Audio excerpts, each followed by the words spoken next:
Hello, friends. Welcome to Real Biz Talk Podcast. My name is Rachel Brickey. I am your host, and I am excited for this new season. We have changed. We were formerly Business Bites Podcast, but we have changed, pivoted, and grown because I want to get down to real business. And this can be a bit more storytelling. In fact, today's episode is with someone that you would recognize.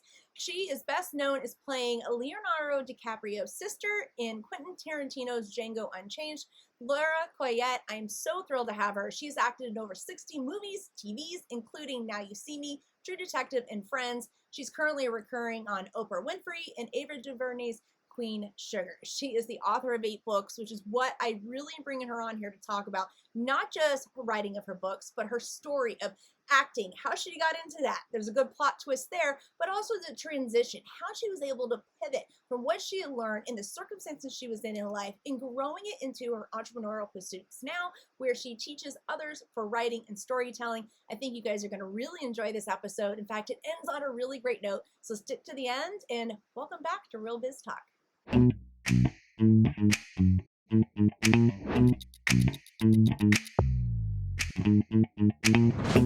Hey, Laura, how are you? Thanks so much for being here on Real Biz Talk. Oh, well, thank you so much for having me.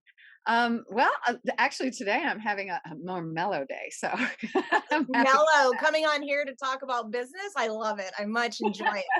So many of you all know already from the bio and the intro that I've given, Laura's done amazing things and she's turned it into entrepreneurship, which is why we invited her to come on. You probably recognize this beautiful face. She did star with Leonardo DiCaprio in Django Unchained. Did I say that right? Django Unchained. Django Unchained. But now she's pivoted and grown it into her own entrepreneurial empire, which I love. And that's what we're really going to focus on today. But I want to know before that, how did you get into acting? And well, anyways, I'll ask follow-up questions after that. But how did you get into acting and working with Leo and everything? Oh, well, that was 25 years into my career, or 20 years into my career. There's an old saying that it takes 10 years to become an overnight success. I was never aiming for overnight success, so I'm just putting along for decades. Well, it worked out well.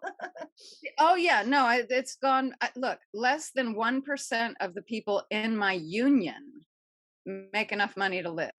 And I've been doing this for decades. So I'm in the same 1% as Leo, who, makes enough money to eat money for lunch. So I feel privileged to be a part of this very tiny slice of this very large group of entertainers that keep us all for going crazy during pandemics, et cetera. So, so I do not have the traditional story. I started very late in an actor's life because female actors start very young. And when I started in the 80s, the average female's career was over by 32 and really like over by 32. Wow.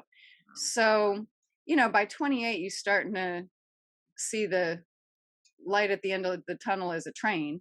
And by 30, you're, being politely asked to leave. So, and mostly they just quit calling.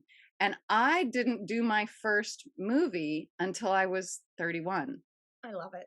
I love it. I love totally breaking the norms. That was one of the reasons that we wanted you on the podcast. So that's incredible. What in that, was there any fear, trepidation of going in being quote unquote over the hill, I guess, for female actors?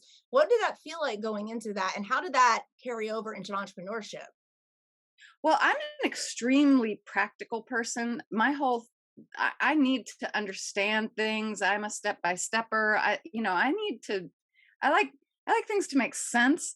I never intended to run away and join the circus, That was just not on my schedule. I was from very young, like from first grade, I was very excited about the idea of being an author. And I thought the career that made the most sense for that would be to be a professor, because then I could teach, get tenured, have a steady, secure job. And all I'd have to do in exchange to keep it would be to publish, which would have been my first goal. So, that made total sense to me. And I thought that was a pretty lofty goal, was to want to be a tenured professor. And of course, I wanted to win awards as an author. I didn't want to just write for nothing, right? I wanted to write for awards. So I thought those were very big goals, and I thought that it could take forever to reach them. But I was on the fast track. I got my master's in 10 months and was starting my doctorate. And, that was the plan.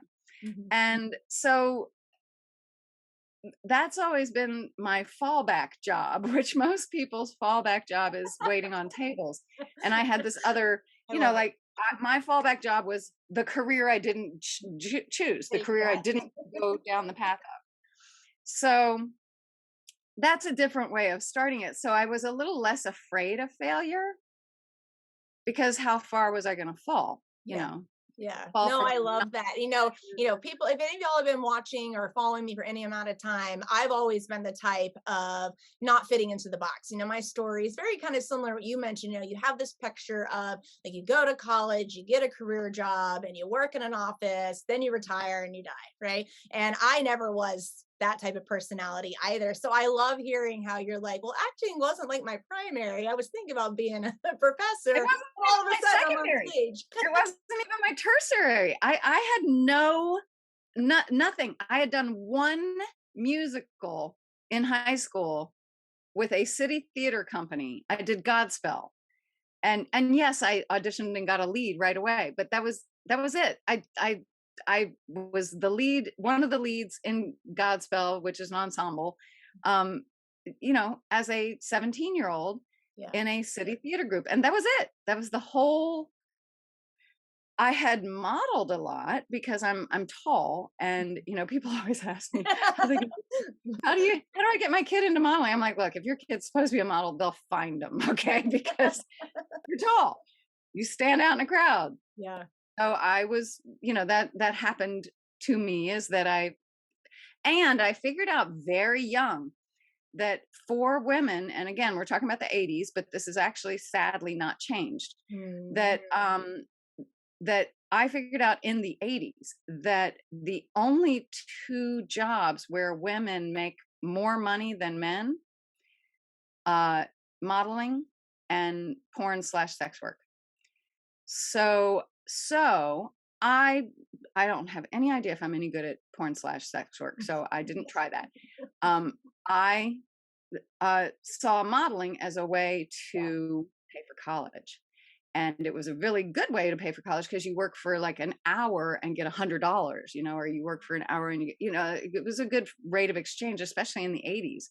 So so that was a really good college job. And I kept doing it when I finished, when I graduated, because I was still, I was really young. So so I was doing that path, and then the acting just derailed my whole plan. Acting derailed my plan.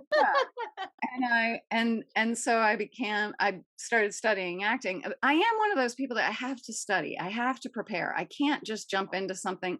Everybody from the outside, it looks like we didn't have social media back then, but if you had social media, it would have looked from a distance like, oh, Laura just decided to do these things, and then they all of a sudden and then happen. No. Yeah, I'm one of those that does, like, I'm like the duck with the feet under the water. I do 8 billion things to prepare for something before I just spring on the world looking like I just figured it out. Oh, I think I'll try this. No, I have been working at it for months or years before you see me trying anything in front of you.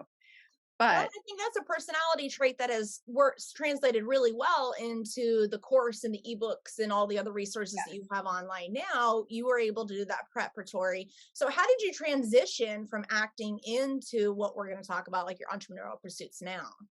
Well, actually, that's something that you're helping me to point out, is that one reason I wrote No Small Parts, which isn't the first book I wrote, which is the answer to your question, actually has to do with the first book I wrote, but No Small Parts, which is my book on acting, came from wanting to find a book on acting that was practical, sensible, tangible advice that would, like, say, do this, don't do that, or you better know this, or they don't tell you this, or what. I needed a practical guide.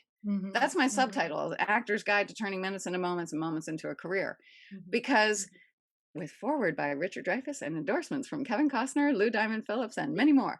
So But in any case, proud of you for that, honestly. How cool. But I mean, it think about is it. cool. They're writing the foreword to your book, right? Yes, They're the yes, opening act for you. yes, yes. No, I've had a really remarkable ride. I had planned what I thought was a pretty big life for myself, and when I look on it now from the life I have had instead, my dreams were actually pretty small. I thought they were huge and unachievable type stuff, and they were actually pretty contained. So I think that's one word of advice I would give to my younger self is, you know, just they're dreams. You're allowed to dream as big as you want. You could dream of being, the Queen of England. It doesn't have to make sense. It's a dream.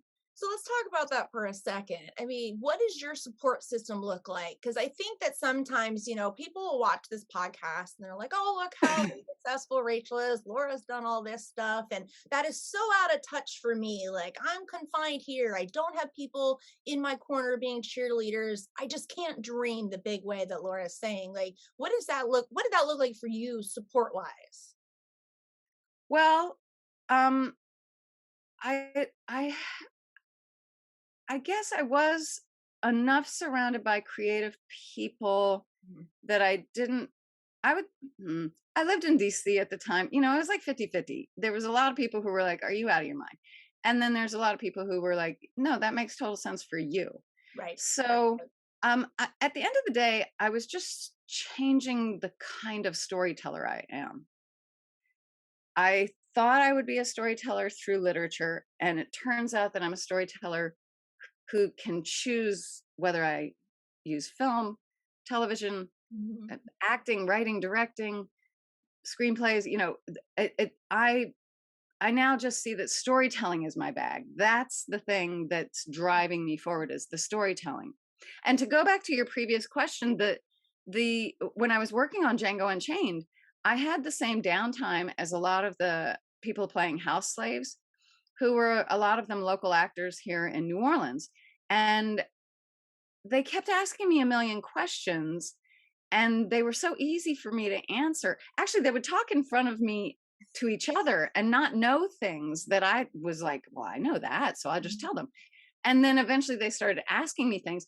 And so by the end of the 5 months of spending that time with those people, I thought, well, why don't I just tell them everything I know? Because I know what it was like to be them looking for this book that would, all the books I read, and I read, this is before the internet, I read a lot of books, Yeah. actual paper books from the library, and, Dewey Decimal, the whole thing. And now I, the world is more accessible. There's books everywhere that you could order or courses you could take online. But that doesn't mean they're going to solve the problem I had, which was that everything was so vague. It was so vague. Like we're so afraid of being wrong that they just wouldn't tell you anything. Yeah. Or maybe they were just shielding it because people don't want to help other people get into this industry. But whatever it was, I was filling a need. And that's a lot of what pushes not just me, but a lot of people who have these stories. It's because we were looking for a product that we couldn't find, Yeah. or we were looking for an answer and it wasn't out there, or, like those kinds of things. And that's what happened here is that I was able to be helpful to people just by being in front of them on the path.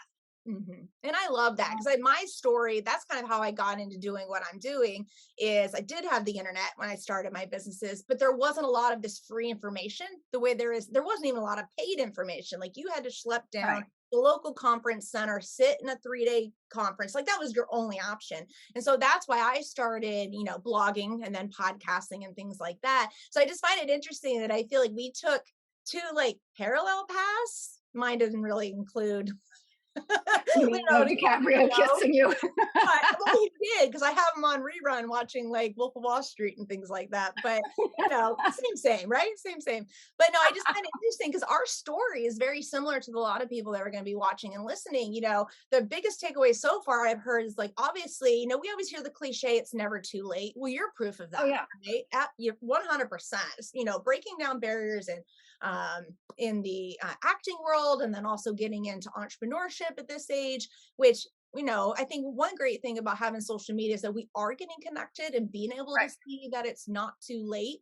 And then That's also, how you and I connected. yeah, exactly. Yeah, we did. Yeah, we connected in a podcasting group, just looking for guests that we could relate to, that we could also, like you mentioned, fill a need in the Right. market to help. But I think the other side of it is, and you may be seeing this too, and I kind of get frustrated or feel the pressure of this sometimes, is that we went from one side of there's none of this available out there. I'm going to write a book. I'm going to do a blog. I'm going to do a podcast. Now the pendulum has swung to where there's so much out there, good or not, but there's so much out there. Like, how are you battling, maybe imposter syndrome or the overwhelm or cutting through that noise to be able to get people the products, which we'll talk about here in a second, into the hands of those that need the experience and, that you have? Well, I wish I were better at marketing or had a better machinery for marketing, because that's the one area where I let myself down over and over throughout the years.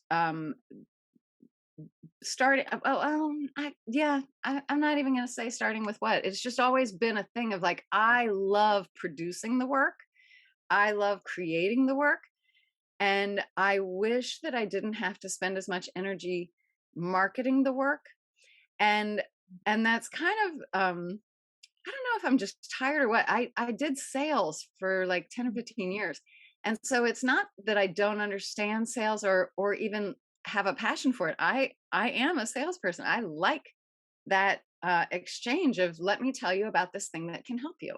Mhm. And so yeah, I used to work at a special occasion dress shop. I've worked at the Macy's jewelry department. These are all places that actually offer solutions. If you're looking for something and I am able to help you find it. And when I was working in a special occasion dress shop, I ran a shop that was dressing brides and their families and stuff. I mean, you're really a part of something special. You're solving problems for them that are like going to be in photos for the rest of their lives. So, all that feels good. And I get the upside of sales. I am totally into the upside of, let me help you find the thing that's going to make your life right. Mhm. But I guess, there, I don't have the joie de vivre of, of doing online sales, and I'm still learning it all. So that's an area where I can improve, and an area where I can run into frustrations, especially because I don't have a staff. Yeah. Well, But yeah, because it's a lot of lifting.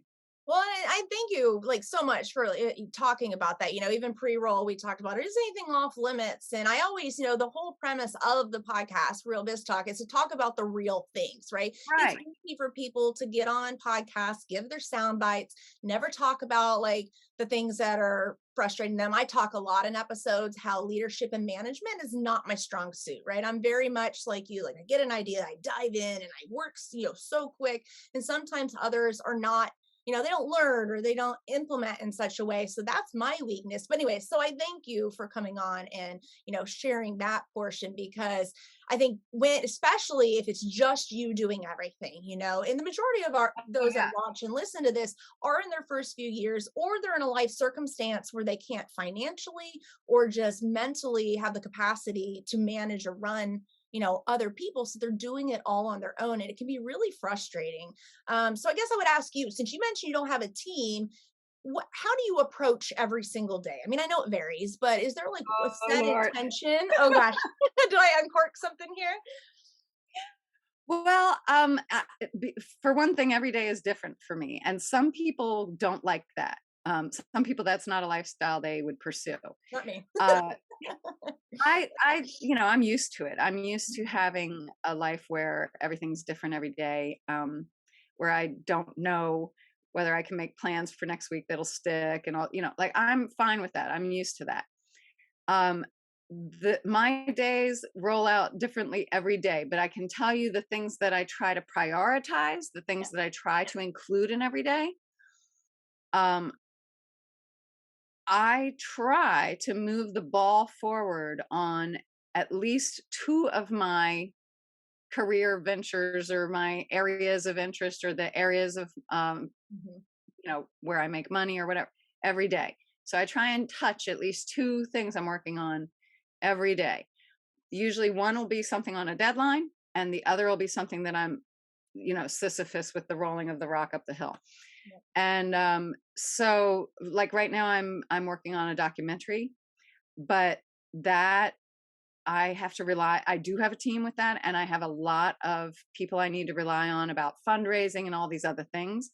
And so I'm not in charge of the time on that. I'm working with a nonprofit, and I need to answer to their board of directors and all these things. And that's all very foreign for me in filmmaking. I've produced movies before, and I've directed before. I've done all the things I'm doing now before, but never for a documentary and never in tandem with a nonprofit, which, makes everything different. Mhm. So that one I try to move forward more slowly because I'm not in charge of the pace. Mhm. But it does need to keep going. It needs to keep Mhm. rolling along. And though I do have a team, we're small. So Mhm. I wear a lot of hats. Yeah, when you make movies, the smaller your team, the more skills each person has to bring to the I would table. bet. Well, it's not unlike Yeah, running a business. I mean, I have team members that do multiple things that you would look on a sheet of paper. They're not really related in job responsibilities at all. right. So no, I love that you said that about 2 a day.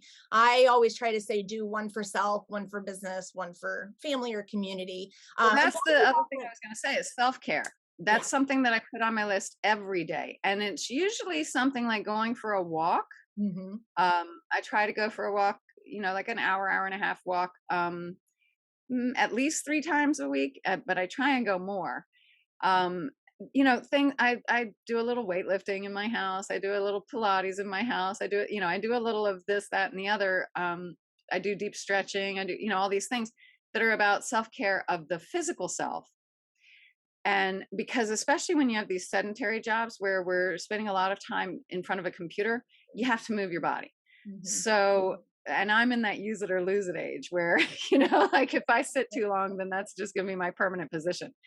Hmm. Um, and then the other is mental health care. I try and do something every day that makes me feel either relaxed or distracted at least or better somehow. So sometimes it's like something about wellness, like going to a therapist or whatever, something that's actually real about wellness. But a lot of times it's just carving out time for myself to like watch Two and a Half Men or something, like, Yes, I love that show. yeah, yeah, just carving out some time to just Be. brain fart, Yeah. like just not be productive, not be moving anything forward, just sit like a potato and rest for a minute. Well, you can be a potato when you've done a lot of work. So let's talk about, you did acting, we've heard your history, and I've kind of alluded to the things that you're doing now, writing books and then an ebook and course. Let's talk a bit about that transition and what those products are so our audience can hear a bit more like how you got into that and what it is. Well, like I said, the writing was my original track, and the teaching. I'm Mhm. actually a third generation teacher, and I did become a professor. I did all the things I set out to be. I did become, but not in the way I thought I would. Like a real I professor or a professor in a movie? Oh no, I am an adjunct at UNO, University of North, You. University of New Orleans, and I taught college English before I started acting. So I already had a little bit of experience teaching. Um, and then I've also then been a guest teacher at universities and film schools, et cetera, all throughout the country. That's But cool. um, but yeah, so I've taught graduate students in the film department, directors, how to work with actors. And I really love that work. But all of this work, all translated to teachable books, books that are teachable items. Now, I've written 8 books, and 5 of them are a mystery series. One of them is my first novel. And then only 2 of them are nonfiction, one on acting and one on writing, because these are the 2 areas where I now feel like I have something to offer that nobody else Yes. is saying. Mhm. I touched a little bit on the acting, but I did during COVID, a second edition on that. And one of the reasons I did that is not just because our industry changes technologically and all that very quickly, but in addition to having to make updates, one of the biggest things that there were 2 huge things that changed coming into the COVID. One was self-taping suddenly became the only way to reach your buyers, like the people that Yeah. are going to purchase your product. Yeah. um, you had to start learning how to self-tape in your living room kind of thing. I Mhm. use my kitchen, the glamorous life of a movie star. Um, yeah, I put my tripod in my sink. It's so hot. We're in You such know crazy what? times. Whatever works. It's so funny you mentioned that though, because I remember when pandemic hit and I started seeing, movie and TV stars self-recording stuff at home. And I was like, us entrepreneurs have been doing webinars and stuff like this for years. Welcome to the real life. Like, Well, and then the other thing that drastically changed was, if you recall, right before all the lockdown, Harvey Weinstein was arrested and the Me Too movement, blew up. And I felt like, given that it is a fact that 94% of the women in our union report having been assaulted at work, that needed to be in a book. And I investigated and found that it wasn't included in any acting books. So as far as I know, I'm still the only person that has a chapter on what to do if you experience it, if you witness it, if you have questions, where do you get resources, all that stuff. So that was my nonfiction is need based. I'm trying to fill a need. So with the writing book, Writing Unblocked is what it's called. Writing Unblocked, how I went from writing one book in 20 years to 5 books in 4 years. okay, Now so say that's that again. definitely filling a need. You said one book in 20, moving to do 4 in 5. Got 5 and 4. 5 and 4. 5 and 4. Even more impressive. Incredible. And I would never have believed I could have done it. And I would have thought that sounded gimmicky. And I would have thought, well, then the writing must suffer. You must write crap now. Did it? And that is not what it is. I have not diminished my ability to wordsmith or get into, the literary aspects of my writing. If anything, I've cleared the brush so that I can focus on that. Mm-hmm. I've made it so that it's easier to be a good writer for me, because I've taken all the time suck part out of it and made it so that my rewriting process actually is only about literary. I'm not doing any structural stuff at that point. Because I'm doing it all in the process leading up to that. So by the time I get to the rewrite, I'm practically done with my book. So is the book and the course that you have, are you looking at targeting those that want to be writers, or maybe people like me that my primary content is online podcasting but also want to write books in conjunction, or is it for both types of people? I will tell you, it's sort of like what happened with Django. I have spent a lifetime with every time people find out that I've written a book, the first thing they offer is that either they are writing a book, have an idea for a book, or want me to write their book. But everybody volunteers that they have a book in them. Everybody has a book in them. I agree with that. So I wrote this for everybody who has a book in them and doesn't know how to get it out, because I have all this training from my master's program, which was a creative writing degree, and all this training from an industry that's like, we don't care if you're inspired. You have a day to meet. You have a budget to meet. You get your days done and your budget met, and we don't really care how inspired you felt about it. So I took everything I learned from those two worlds and borrowed all the best of it to create this, what I call the 3-step prep, this system of like making yourself writer's block proof and giving you the tools of the number one question that people ask when they are writing is, or the number one comment they say is, I started, but I don't know how to, like I wrote 20 pages and then I petered out. Or they say, I don't know how to start. So I thought, well, I can tell you how to start, and I can tell you what to do if you started and only got 20 pages. I know how to get past all that, because not just all the literary things that I learned getting my master's, but all of the technical and process oriented things I learned from the industry of entertainment.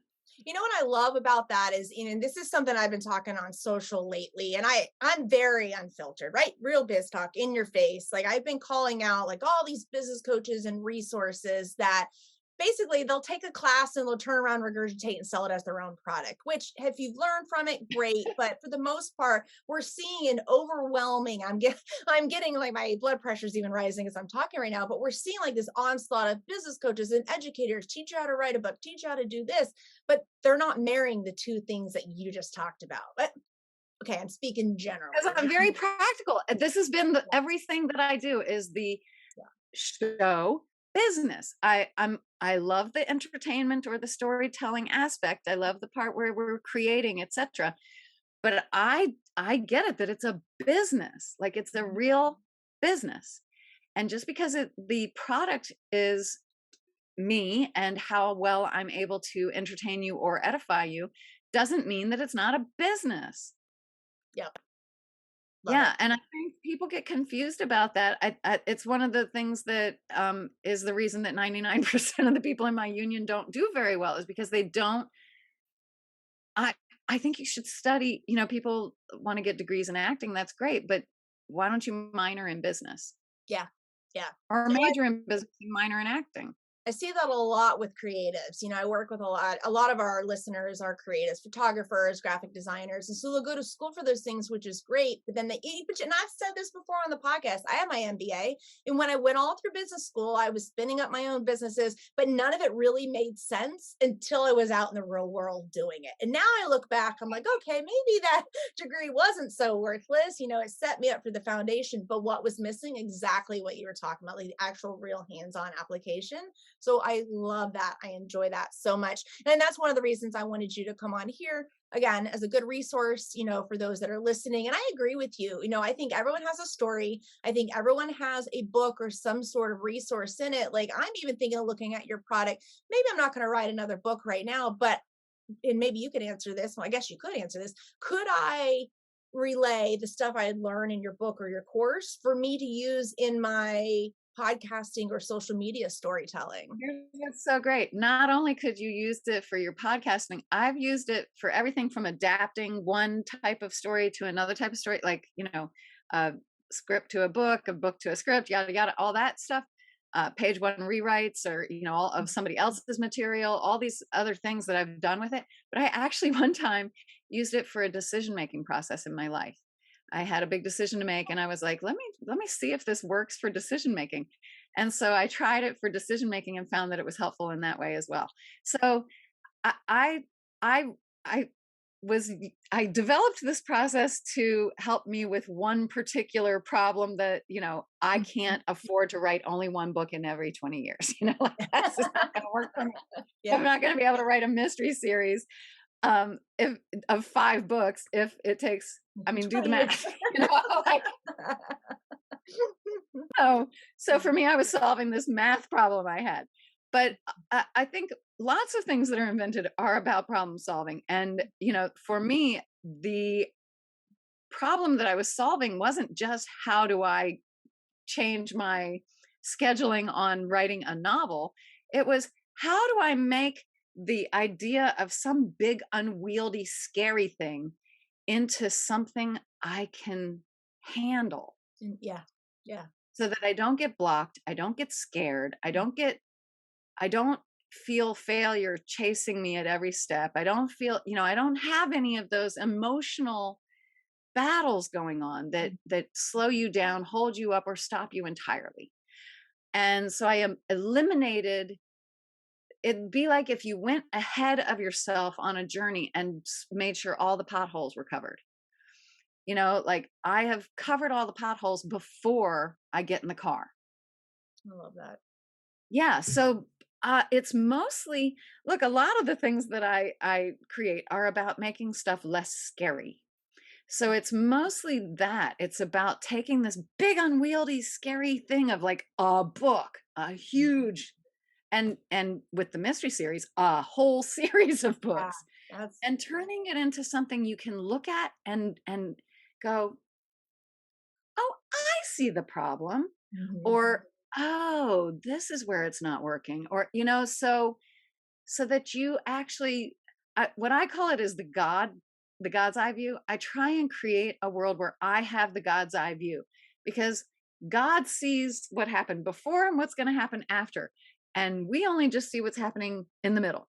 Mhm. So if I give myself the God's view of I can see the before, the during, and the after all at one time, Mhm. it gives me the kind of understanding that a God would have, and that allows me to manipulate things and change things in a organic way where I get it that if I change this thing in chapter 2, it will affect chapter 8. I can see that all at one time. Yeah. Instead of rooting around going, wait, did I already say this in chapter 2? Oh God. And then having to scan chapter 2. No, I could have sworn, oh, maybe it was chapter 3. Like where everything just becomes so unwieldy, you can't even remember where you wrote stuff. Mhm. You'd Mhm. have to reread your book every single time you sit down to write it. It's just, that's not, there's no any, I know what doesn't work. Well, and And I I know think it does work.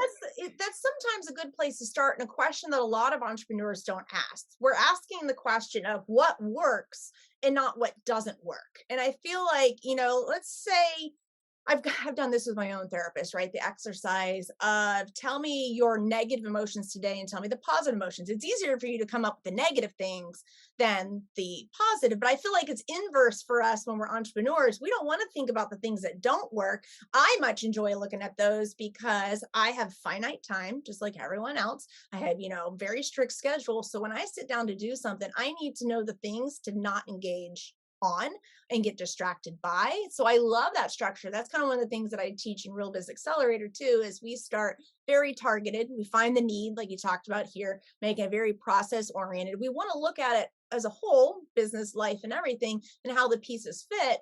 But I think that when you start just small without that big view, like you were talking about, that's when you get overwhelmed, because when you lift your head up and look around, you're like, oh, crud. But if you already have Right. that view, it reduces that angst a lot.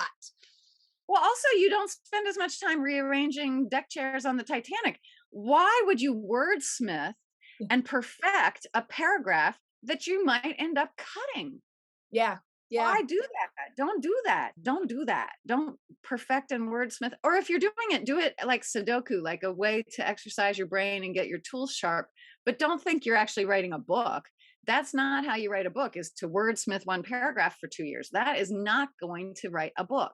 Yeah. That you'll never, Well, I it's the hate to same be thing with here, business. never. And I think, It'll I take you always mention like imperfect action over perfect procrastination, because it's this idea, like you're saying, let me get this paragraph right. Let me get this right. And y'all can translate this to anything, it's like my podcast episodes. I'm not in love with the lighting setup. I'm not in love with everything. It's not perfect, but the imperfect and getting the words out there to impact but one person to help change their life is better than it's not happening at all.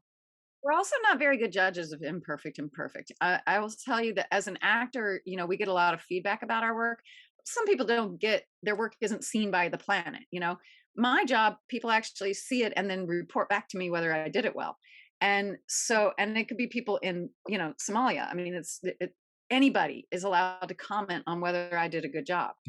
And so that's a different way of living and working. And that could paralyze you. Mm. But what I realize is that I'm not always a very good judge of my own work, because I'm not watching the same thing other people are watching. When you're making a movie, there's an area called Video Village, which is where the monitors are, and all the department heads hang out in Video Village and watch the filming happen so that they can watch their department. So for example, the people in charge of hair and makeup, they're standing there at Video Village and all they see is hair and makeup. That's Yeah. all they care about. So the scene might be like, oh, my child is dying kind of scene. And they're going, Don't worry about that one piece of hair draping. yes, Yeah. yes. So they're judging that take based only on that. Then somebody else is from lighting and they're watching it and they're only worried about that shadow being cast by her nose in that scene. That take sucked. That take was terrible, because now it could be Meryl Streep, giving the performance of a lifetime, but they're like, no, because so it's your lens you're looking through determines what you're seeing. As actors, the lens we're looking through is, I'm the product. Yeah. I'm the instrument. I'm the tool. I'm the widget. And so when I watch myself, what I should be evaluating is Did I do my job properly? Is the tool doing the job properly? But of course, I'm a human, so I might be thinking, oh God, look at my stomach pooch, or you know what I mean? Like stupid stuff where you're thinking, oh gosh, I did that thing that I always do with my teeth, and now everybody's gonna, oh, I hate that, whatever, like stupid things where you think that your performance is not good because you're hooked on something that has nothing to do with what anybody else is watching. Yeah, yeah. So, yeah, so I've learned to let that be somebody else's job. I let other people tell me when I'm not good enough for them, or when I'm not selling what they're buying, or when I'm, not what they were looking for. I let other people be in charge of that. I don't do that work. I don't decide I'm not good enough, or I can't get this right, or I don't have the right looks, or I'm too tall, or I'm too, I don't do all that. I just show up, put out, and let them decide, oh, that wasn't what we were looking for. I think that is a really good note to end on. I could talk to you all day, but that right there just like clenched my heart, and I know it's difficult showing up, and I've shared my struggles over the years. I've been up in weight, down in weight through sickness, and I haven't wanted to show up. And I cringe looking back at videos. But you know what? People, when I'm saying legal stuff, no one's worried about how her curls didn't curl. Like today, my hair did not cooperate, right? Well, Right. probably maybe one or two Yeah, people, me but neither. I decided not to do hair today. So looks wonderful. See, we're not here to impress on that. We're really here for our brains, which is what we brought to the table. right. So, Laura, thank you so much. Why don't I'm going to FYI everyone, I'm going to put all of her stuff, her ebook, her course, all of this into the show notes, and so you guys will be able to grab that direct link as well. But what is your direct it's at Twitter, it's at no small parts, KNOW small parts. And then your website is your name. Laura, do you want to say it so I don't butcher it? LauraCayouette.com. LauraCayouette.com. Cool. I'll link all of that for all you guys in the show notes. And Laura, thank you again so much for being here. I know you're extremely busy and I've learned a lot. I really appreciate your time and have a good one.